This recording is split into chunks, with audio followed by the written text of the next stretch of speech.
You have high-speed internet, food delivery at your doorstep, and thousands of movies in the palm of your hand. Your life, technically, is a success. Everything your ancestors fought to achieve, you have by default. So, why does it feel like deep down, you're losing? It's not a sharp sadness. It's not that clinical depression that keeps you from getting out of bed. It's something much more silent.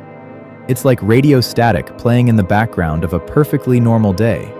It's the feeling of being a ghost, haunting your own routine. You have everything you need, but you feel nothing of what you wanted. The problem isn't what's missing in your life. The problem is what's overflowing. We live in a state of perpetual consumption. We wake up and, before even washing our faces, we're already feeding our brains with the lives of strangers. What we don't realize is that this cheap dopamine works exactly like an anesthetic. And anesthesia has a major flaw. It isn't selective. It doesn't just numb the pain or the boredom. When you numb your mind with the infinite scroll of TikTok to avoid the weight of your reality, you fag. All the nititer poivrier, sont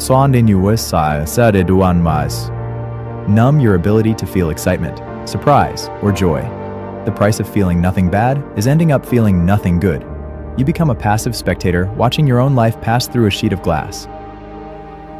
Imagine a man who decided to build the house of his dreams. He spent years planning the best walls, the strongest roof, and the most expensive floors. He wanted to feel safe. He wanted ultimate comfort. But in the process, he was so obsessed with security that he forgot to add windows. And he forgot to add doors. At first, he felt at peace. The world outside couldn't touch him. But after a while, the air began to run out. The walls, which were once protection, were now the limit of his existence. Extreme comfort is that house. The emptiness you feel in your chest is nothing more than the oxygen of your soul trying to enter a life that has become hermetically sealed. We were made for shelter, but we were designed for exploration. A life without risk is a life without air. Stop for a second and think, why can't you spend 5 minutes washing the dishes or walking to the corner without putting on headphones? Why does absolute silence terrify you so much? It's because silence is the mirror of the soul. In the vacuum of distraction, you are forced to hear your own questions. Questions you've been burying under layers of lo-fi music and 15-second videos. Who am I when the phone battery dies? What am I actually building? Am I satisfied or just busy? Deep down, it's much easier to open YouTube and listen to someone else's opinion than to face the truth that silence insists on whispering. We run from the external void to avoid dealing with the void that lives inside.